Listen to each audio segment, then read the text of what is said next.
नमस्कार दोस्तों, instant update news channel में आप सभी लोगों का स्वागत है और आप सभी लोगों को सुप्रभात। मैं आनंद कुमार सिंह आज दिनांक 7 मई 2021 के कुछ न्यूज़पेपर के इम्पोर्टेंट न्यूज़ जो आपके जो विद्यार्थी जीवन के लिए महत्वपूर्ण है उसको लेकर के आया हूं। और बहुत बड़ी न्यूज़ आ रही है। अभी जो भी लोग टीचर्स की तैयारी कर रहे थे, 59,000 जो सहायक अध्यापकों की भर्ती हुई थी उसके बारे में लेकर के, और इससे रिलेटेड और भी पीजीटी टीजीटी के डेट बढ़ाए गए, पंचायती चुनाव भेंट पे चढ़े। तो इस तरीके की बहुत सारे न्यूज़ हैं जो कि हम डिस्कस करेंगे आने वाले स्लाइड में। तो आप लोग कृपया लास्ट तक बने रहिए और अपने आप को अवेयर कीजिए। और ये बहुत इंपॉर्टेंट न्यूज़ मैं आप समझ ला रहा हूँ, इसलिए लास्ट तक बने रहेंगे आप लोग। और इसी तरीके की अगर न्यूज़ आपको और चाहिए तो आप लोगों को डेली न्यूज़ मिलेगा इस तरीके से। तो इसके लिए आपको लाइक करना होगा, चैनल को सब्सक्राइब करना होगा और शेयर भी करते जाइएगा सेशन को। ओके, चलिए स्टार्ट करते हैं। तो अगले माह तक की जाएगी 5100 सहायक अध्यापकों की नियुक्ति। ये 5100 सहायक अध्यापक कौन है? ये रिक्त पद रह गए थे जिसमें कि जो लोग सेलेक्ट नहीं हो पाए थे, तो ये 59,000 जो वैकेंसी आई थी, ठीक है, सहायक अध्यापकों की भर्ती में रिक्त रहे करीब 5100 पदों पर प्रतिशत सूची। ये जो वेटिंग लिस्ट है, 5100 लोगों को वेटिंग लिस्ट में शामिल किया गया है, ठीक है, को अगले महीने तक नियुक्ति मिल जाएगी। ठीक है, तो बेसिक शिक्षा परिषद ने में 69,000 सहायक अध्यापकों की भर्ती में रिक्त रहे करीब 5100 पदों पर प्रतिशत सूची शामिल अभ्यर्थियों को अगले महीने तक नियुक्ति मिल जाएगी। बेसिक शिक्षा निदेशालय ने संबंधित प्रस्ताव शासन को भेज दिया है। शासन को त्रिस्तरीय पंचायत चुनाव की आचार संहिता समाप्ति का इंतजार था। गौरतलब है कि 69,000 सहायक अध्यापकों की भर्ती में अनुसूचित जनजाति के अभ्यर्थी नहीं मिलने के कारण 1,133 पद रिक्त थे। इसके अतिरिक्त अलग अलग कारणों से लगभग 3900 पद रिक्त थे। बेसिक शिक्षा विभाग ने इन पदों को प्रतिशत सूची में शामिल अभ्यर्थियों को भरने का निर्णय लिया है। विभाग के मंत्री सतीश द्विवेदी ने मार्च में इसकी घोषणा की थी, लेकिन पंचायत चुनाव की आचार संहिता लगने के कारण मामला आगे नहीं बढ़ सका। स्कूल शिक्षा महानिदेशक विजय किरण आनंद ने बताया कि जल्द ही नियुक्ति का आदेश जारी किया जाएगा। तो ये आप लोगों के लिए बहुत बड़ी खुशखबरी है। जो लोग वेटिंग लिस्ट के लिए वेट कर रहे थे, टीचर के लिए, सहायक शिक्षक के लिए, उनके लिए एक बहुत बड़ी न्यूज़ है। आने वाले अगले एक महीने के अंदर आप लोगों को ये नियुक्ति पत्र जारी कर दिया जा सकता है और इसका आदेश भी जल्दी ही जारी किया जाना है। ठीक है, तो बहुत बहुत बधाई हो जिन लोगों ने इसमें जो लोग भी इसमें सेलेक्ट हो रहे हैं वेटिंग लिस्ट में जिनका नाम है। ओके, तो चलिए अगले न्यूज़ की तरफ बढ़ते हैं। 15 तक बढ़ी टीजीटी पीजीटी प्रवक्ता भर्ती के पंजीकरण की तिथि। तो अभी जैसा कि कल मैंने डिस्कस किया था आप लोगों के साथ कि टीजीटी पीजीटी के जो छात्र थे उन्होंने ये मांग की थी कि जिस तरीके से लॉकडाउन लगा हुआ है पूरे उत्तर प्रदेश में और कहीं भी साइबर कैफ़े और कुछ भी नहीं खुला हुआ है, तो इस सिचुएशन में जो है कैसे फॉर्म को फिल किया जा सकता था।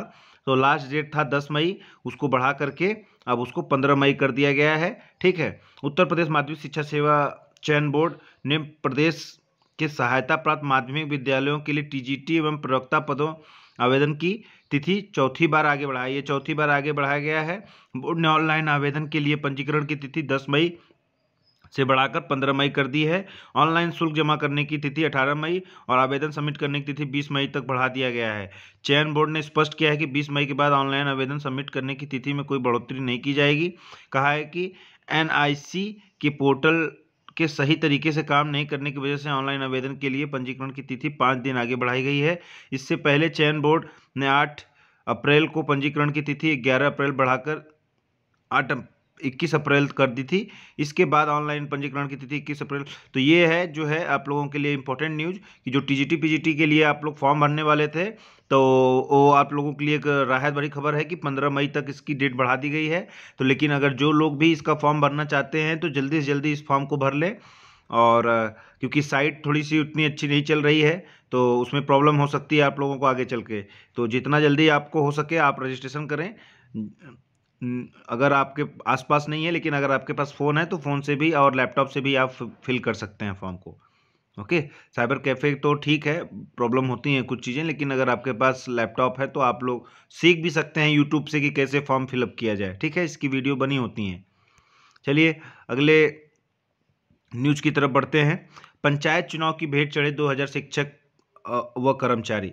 तो आप लोग देख पा रहे होंगे कि जिस तरीके से उत्तर प्रदेश में पंचायत चुनाव कराए गए, जिस सिचुएशन में कोविड महामारी के दौर में, उसमें क्या हुआ कि 2000 से ज़्यादा शिक्षक और कर्मचारी जो है कोविड पॉजिटिव हो गए, और कोविड पॉजिटिव होने के बाद उनकी मृत्यु भी हुई, ठीक है। तो उत्तर प्रदेश के कर्मचारी संघ संयुक्त परिषद का दावा है कि प्रदेश में 2000 शिक्षक एवं कर्मचारी त्रिस्तरीय पंचायत चुनाव के भेंट चढ़ गए। संघ ने सरकार के मृतक कर्मचारियों और शिक्षकों के आश्रितों को 50-50 लाख रुपए का मुआवजा और सरकारी नौकरी देने की मांग की है।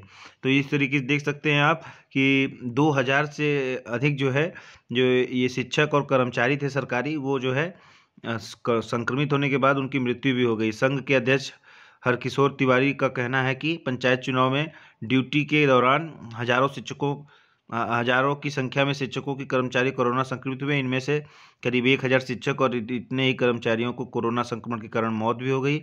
उन्होंने कहा कि इसके अतिरिक्त बड़ी संख्या में कोरोना संक्रमित कर्मचारियों और शिक्षकों के संपर्क में आए उनके परिवारजनों को भी मौत हुई है। उन्होंने आरोप लगाया कि चुनाव ड्यूटी में कोविड-19 प्रोटोकॉल का पालन नहीं कराया गया। संक्रमित शिक्षकों और कर्मचारियों को समय पर उपचार नहीं मिला। शिक्षक संघ के अध्यक्ष दिनेश चंद्र शर्मा का कहना है कि उन्होंने करीब एक सप्ताह पहले ही 700 से अधिक मृतक शिक्षकों की सूची सरकार को दे दी है। उन्होंने कहा कि सरकार को तुरंत मृतकों के परिवारजनों को 50 लाख रुपये मुआवजा और सरकारी नौकरी देनी चाहिए। तो इस तरीके से देख सकते हैं, ये बहुत बड़ी लापरवाही है, जिसको मैं कहूँगा कि ये बहुत बड़ी लापरवाही है, जो कि इस सिचुएशन में जब कोरोना महामारी का जो दूसरा वेव चल रहा है, बहुत ज़्यादा ही इसमें डेथ हो रही है, उस सिचुएशन में इस तरीके के चुनाव कराना, अब ये मुझे नहीं समझ में आता। अब ये सरकारों को तय करना है और कोर्ट्स को तय करना है कि ये कितना सही है, कितना गलत है। बाकी चलिए अगले न्यूज़ की तरफ चलते हैं हम लोग। आचार संहिता के बाद पदोन्नति, तबादले और भर्तियों का इंतजार, ठीक है। तो पंचायत चुनाव आचार संहिता खत्म होने के बाद, ठीक है, लंबित पदोन्नति, रिक्तियों के पदों को भरने, साथ साथ वार्षिक स्थानांतरण नीति पर जल्द निर्णय की संभावना है। तो अभी जैसे त्रिस्तरीय पंचायती चुनाव चल रहे थे, उसके बाद आचार संहिता खत्म हो गई।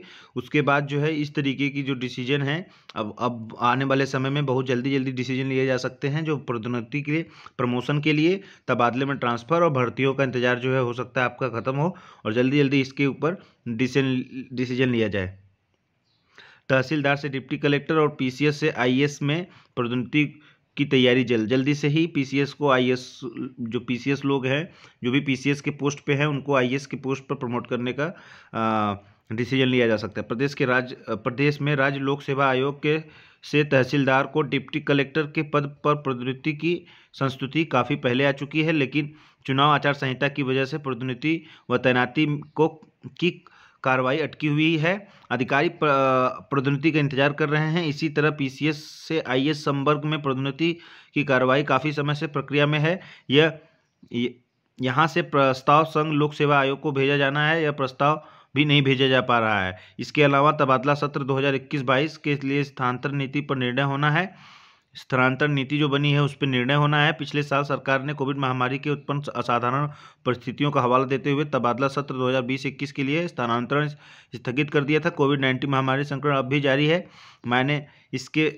कई मायने में दूसरी लहर का संक्रमण ज़्यादा घातक साबित हो रहा है। ऐसे में यह निर्णय जल्द से जल्द किए जाने की जरूरत बताई जा रही है कि 2021-22 के स्थानांतरण नीति के तहत तबादले होंगे या इस सत्र के में भी स्थगित रखा जाएगा।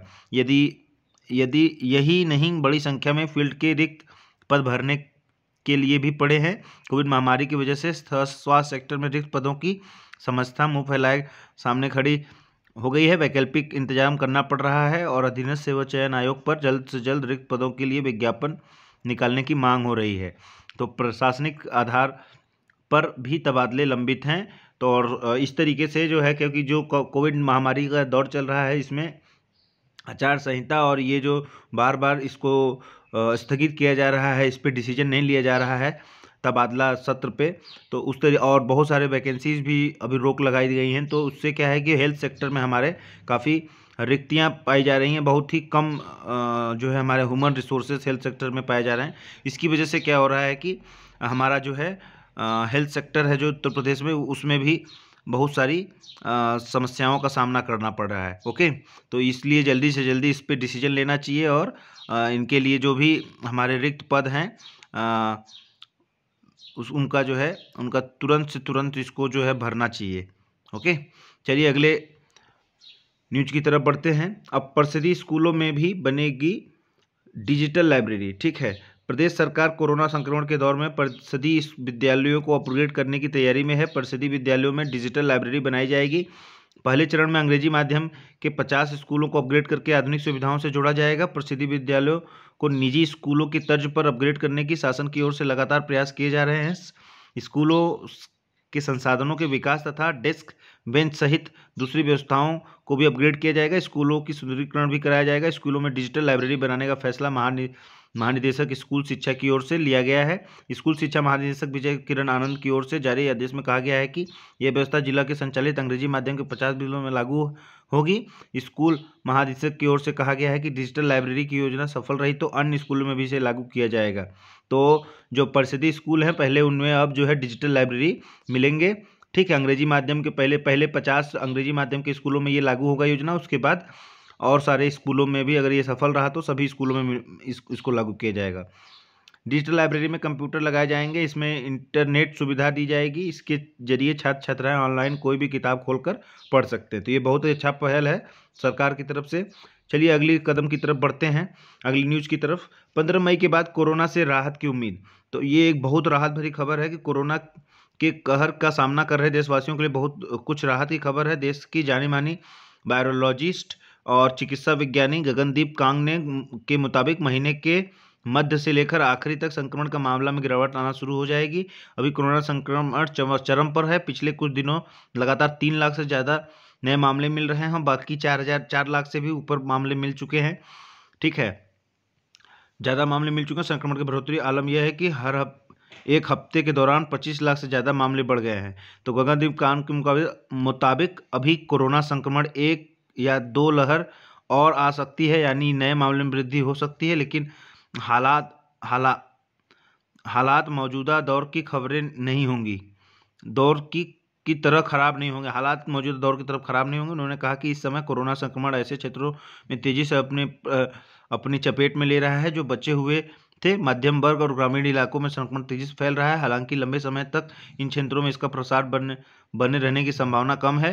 कांग ने एक वेबिनार में संबोधित करते हुए कोरोना वायरस की घटती जांच पर भी चिंता जताई। उन्होंने कहा कि जांच संक्रमण जितने मामले आ रहे हैं, वास्तविकता में इनकी संख्या इसमें कहीं बहुत ज़्यादा होगी। कोरोना की अभी 1 या 2 लहर और आने की आशंका जताते हुए उन्होंने कहा कि यह भी कहा कि जब यह कब तक होगा इसके बारे में कुछ नहीं कहा जा सकता। उन्होंने कहा कि कोरोना वायरस के बारे में बहुत ज़्यादा जानकारी नहीं है और इसके बारे में पता भी नहीं है आगे क्या रूप होगा, इसलिए हमें सचेत रहना होगा। कोरोना वायरस की संभावनाओं के बारे में पूछा, उन्होंने कहा कि यह बुरा फ्लू वायरस जैसा हो जाएगा। उन्होंने कहा कि यह मौसमी वायरस बन जाएगा जैसा कि कोई खराब फ्लू वायरस होता है। बार बार संक्रमित होने और टीकाकरण के चलते लोगों में इसके खिलाफ प्रतिरक्षा पैदा हो जाएगी। उन्होंने यह भी कहा कि कोरोना बार बार रूप बदल रहा है और हो सकता है कि यह प्रतिरक्षा प्रणाली को मात दे दे। तो इस तरीके से दे सकते हैं कि अभी जो थोड़ी सी राहत की खबर यह है कि 15 मई के बाद जो है इसका ये जो सेकेंड वेव है इसमें गिरावट आ सकती है, इनके केसेस में गिरावट आ सकती है, राहत मिल सकती है आप लोगों को। लेकिन इसका मतलब ये नहीं है कि इसके बाद जो है कोरोना खत्म हो जाएगा। इसके और भी वेव्स आने की संभावना है और दूसरी तीसरी लहर आ सकती है।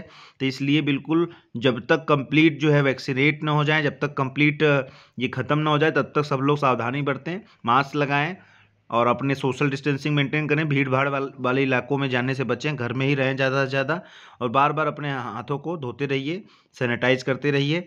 ठीक है, चलिए अगले न्यूज़ की तरफ बढ़ते हैं। वेतन व सेवा संबंधी समस्याओं का होगा तत्काल निस्तारण।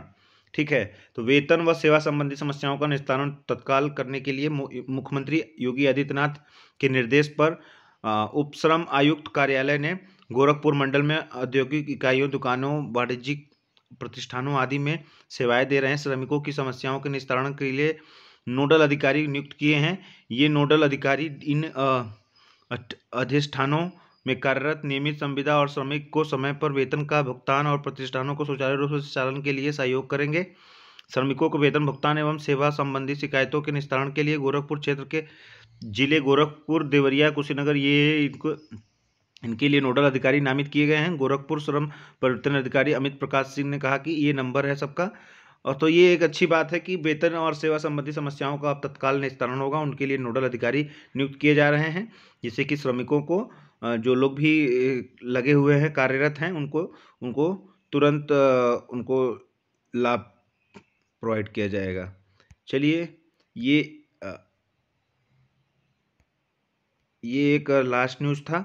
तो इसी के साथ आज की इस बुलेटिन का मैं समापन करना चाहूँगा, लेकिन इससे पहले कि आप लोग जो है चैनल को सब्सक्राइब नहीं किए हैं तो चैनल सब्सक्राइब कर लीजिए और बेल आइकन को ज़रूर दबा लीजिए, लाइक कर दीजिए सेशन को और शेयर भी कर दीजिए। अगर कोई डाउट या कोई कन्फ्यूज़न हो तो कमेंट बॉक्स में आप कमेंट भी कर सकते हैं। ओके, और कैसा लगा आपको ये सेशन, और इस तरीके की लगातार न्यूज़ अगर आपको चाहिए तो प्लीज़ चैनल को सब्सक्राइब कीजिए। और डेली यहाँ पे मॉर्निंग में सबसे पहले आपको जो है इस तरीके की न्यूज़ का एक वीडियो लेक्चर प्रोवाइड किया जाता है इंस्टेंट अपडेट न्यूज़ चैनल पर। ओके, जय हिंद, जय भारत।